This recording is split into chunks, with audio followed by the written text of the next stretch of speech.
Very good morning. Yes class, आज थोड़ा सा घर से ही मैं मैनेज कर रही हूँ। एज आपको पता है फिर से कॉलेजेस बंद और स्कूल्स बंद कहा गया है, तो ये अभी मैंने इंडियंस कहते हैं जुगाड़ करते हैं, तो it is a kind of जुगाड़। बेटा आप थोड़ा सा मैनेज कर लो, मैं इसकी सेटिंग अच्छे से कर लूँगी फिर, ठीक है।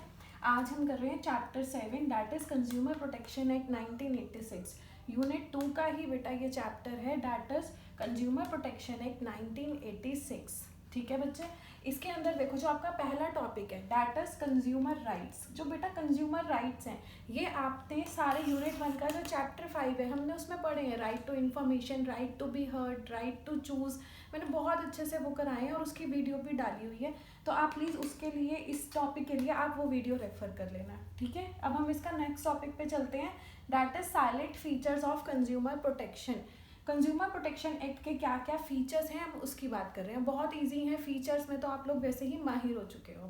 तो देखिए फर्स्ट पॉइंट क्या है, एक्सेस टू कंज्यूमर्स। जो कंज्यूमर प्रोटेक्शन एक्ट है उसका एक्सेस दिया गया है कंज्यूमर्स को, पर सिर्फ उन्हीं कंज्यूमर्स को जिन कंज्यूमर्स के बारे में कंज्यूमर की डेफिनेशन के अंदर बताया गया है। कंज्यूमर जो बंदा कंज्यूम कर रहा है वो केस कर सकता है। कंज्यूमर अगर उसकी डेथ हो गई है तो उसका लीगल रिप्रेजेंटेटिव केस कर सकता है। तो कुछ नाम दिए गए हैं, सिर्फ वही लोग हैं जो एक्सेस कर सकते हैं कंज्यूमर प्रोटेक्शन एक्ट को। कमर्शियल लोग जो बिजनेस कर रहे हैं वो लोग इसको अवेल नहीं कर सकते हैं। Next is establishment of consumer councils. हर जगह पर, हर स्टेट में, हर डिस्ट्रिक्ट में गवर्नमेंट ने ये कहा है कि आप ज़्यादा से ज़्यादा कंज्यूमर काउंसिल्स खोलिए। आपके अंडर कंज्यूमर काउंसिल होना चाहिए ताकि कंज्यूमर को उनका जो जस्टिस है वो डिले ना हो, कंज्यूमर्स को दूर दूर तक नहीं जाना पड़े, वो अप्रोच कर सकें अपने ही डिस्ट्रिक्ट का, अपने ही स्टेट का कंज्यूमर काउंसिल।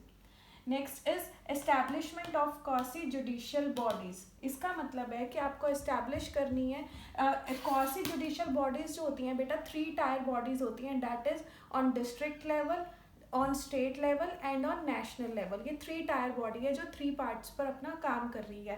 नेशनल लेवल पर काम कर रही है और स्टेट लेवल पर काम कर रही है और बोलो बोलो फटाफट से डिस्ट्रिक्ट लेवल पर काम कर रही है। ये 3 टायर बॉडीज को हम कहते हैं। इसका काम क्या होता है, डिस्प्यूट रिड्रेसल एजेंसी। जो डिस्प्यूट होते हैं between consumer and the manufacturer और द अदर पार्टी, उन डिस्प्यूट्स को ये सॉर्ट आउट करती है। Next is simple process. जो ये कंज्यूमर प्रोटेक्शन अंडर के जो अंदर प्रोसेस है अपने कंप्लेंट को लिखने का और वो कंप्लेंट की सुनवाई कैसे होगी, कैसे उसकी जांच होगी, the process is very simple. Next is inexpensive. The process is inexpensive, इसके अंदर ज़्यादा कॉस्ट इनकर नहीं होती है। Next point is no fees for distribution of orders. जब कोर्ट कोई ऑर्डर पास करता है उसको डिस्ट्रीब्यूट करने की कॉस्ट लगती है, पर इसके अंदर देयर आर नो चार्जेस, और चार्जेस हैं भी तो बेटा वो बहुत नॉमिनल, बहुत मिनिमम चार्जेस आप अपनी बुक में देखना, 100 रुपीज़, 500 रुपीज़ इस तरीके के हैं, पर आप जो अदर कोर्ट से ऑर्डर लिखवाते हो they are expensive. Next is speedy justice. Speedy justice का मतलब है कि यहाँ पर जो जस्टिस होता है इज़ नॉट डिलेड। जो भी आपको रिवर्ट करना होता है कोर्ट ने वो बहुत जल्दी रिवर्ट कर देते हैं। Next point is enforcement of order.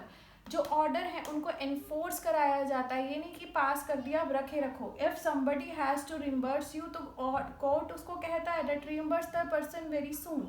Next is penalties. Penalties क्या है बेटा, इसके अंदर प्रिजर्मेंट का भी है और फाइन भी चार्ज होता है। पेनल्टी में minimum penalties of 1 month and maximum is of 3 years. और अगर हम पर उसकी बात करें इन मॉनेटरी टर्म्स की, then it is ₹2000 that is minimum and maximum is ₹10,000। ठीक है, तो ये पेनल्टीज, और ये डिपेंडिंग अपॉन द क्या आपका वो है केस किस टाइप का है। ठीक है, तो बहुत इजी हमने ये पढ़ा। पहले तो हमने इसमें पढ़े राइट्स क्या हैं कंज्यूमर के, जो आप सिर्फ नाम आप मुझे कमेंट बॉक्स में लिखना। आपको नाम याद हुए तो I know you people are very capable कि आप अंदर का एक्सप्लेनेशन आपको आता होगा। नेक्स्ट हमने इसके अंदर किया फीचर्स। फीचर्स के ये पॉइंट्स हैं, इसमें इंपॉर्टेंट है कि 3 लेवल पर काउंसिल ओपन किया जाता है। State, district and national level. और 3 टायर जुडिशरी ये सेम है, डिस्ट्रिक्ट फॉरम, नेशनल फॉरम और स्टेट फॉरम पर, जिनका काम होता है डिस्प्यूट रिड्रेसल का। ठीक है, सिंपल है प्रोसेस, इनएक्सपेंसिव है, कोई ऐसा जिसका हायर फीस नहीं है, स्पीडी है, जस्टिस एनफोर्स कराया जाता है, ऑर्डर्स जो होते हैं एंड पेनल्टीज आर देयर अगर आप इन ऑर्डर्स को नहीं मानोगे तो। ठीक है, अगर जो कोर्ट ने ऑर्डर दिया अगर आपने उससे नहीं माना है देन देयर आर पेनल्टीज, उसकी यहाँ पर बात की गई है। ठीक है बेटा, अब इसके अंदर ना बच्चे 3 टर्म्स हैं, इंपॉर्टेंट टर्म्स दी गई हैं उसकी, प्लीज आप नोट डाउन कर लीजिए एक बार। जो 3 टर्म्स दे रखी हैं, that is first is consumer. आप टी डायग्राम बनाते हो, मैंने आपको सिखाया हुआ है बहुत अच्छे से, यहाँ पर लिखो 3 इंपॉर्टेंट टर्म्स, देन उसके 3 पार्ट्स कर दो, फटाफट कॉपी पेन उठा कर लाओ और लिखो। First is consumer, second is restrictive trade practices and third is unfair trade practices। लिख लिया? अब देखो बेटा कंज्यूमर क्या होता है, consumer is the person who uses the product. Clear? लिख, अब ये 3 डेफिनेशंस की बात है, थोड़ा थोड़ा मैं आपको समझा रही हूँ, इसमें आपको इजिली ये समझ आएंगी और ये आगे काम होती हैं पूरे कंज्यूमर प्रोटेक्शन एक्ट में आपके। Consumer is the person who uses the product। restrictive trade practices, देखो ये बीच में आ गया, मेरा पेट क्लास नहीं लेने दे रहा है, इसको भी पढ़ाई करनी है। restrictive trade practices में या बेटा कुछ ऐसे सप्लायर्स हो जाते हैं जो रिस्ट्रिक्ट कर देते हैं एंट्री इन द मार्केट, कि जो दूसरे लोग हैं वो मार्केट के अंदर एंट्री ना कर पाए और सिर्फ मैं ही एंट्री करूं। जैसे मैंने ब्लॉकेज लगा दिया मार्केट में, मैंने अपनी दादागिरी से या मैंने अपने जो मेरा एक्ट है उससे ये आपको शो किया है that you are not suppose to enter in my market in the area where I am selling the product. गुंडागर्दी करके करते हैं ना ऐसे, तो those are restrictive trade practices. ऐसी प्रैक्टिसेस को आपने नहीं करना है। Next is unfair trade practice। first था consumer is the person who uses the product।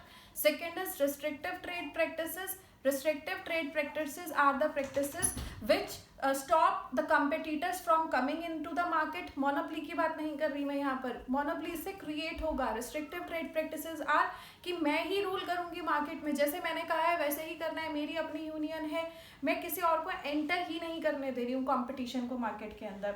unfair trade practice, unfair trade practices are कि for selling the product I am using malpractices like wrong kind of advertisement, adulteration in the food, जानबूझ के prices को कम कर दिया सिर्फ दिखाने के लिए। so these are your unfair trade practices। Clear है बच्चा?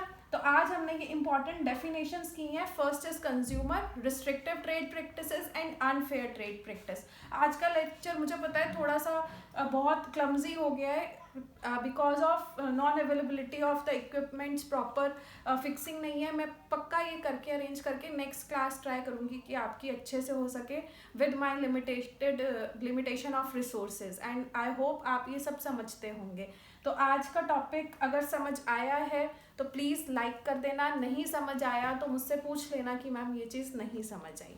आपका फीडबैक हमेशा मैम वेलकम करते ही करते हैं। ठीक है, तो अब मैं नेक्स्ट लेक्चर के साथ अभी इसी चैप्टर को हम कंटिन्यू करेंगे, फिर आपके पास आता हूँ। ठीक है बच्चा, टेक केयर, बाय बाय।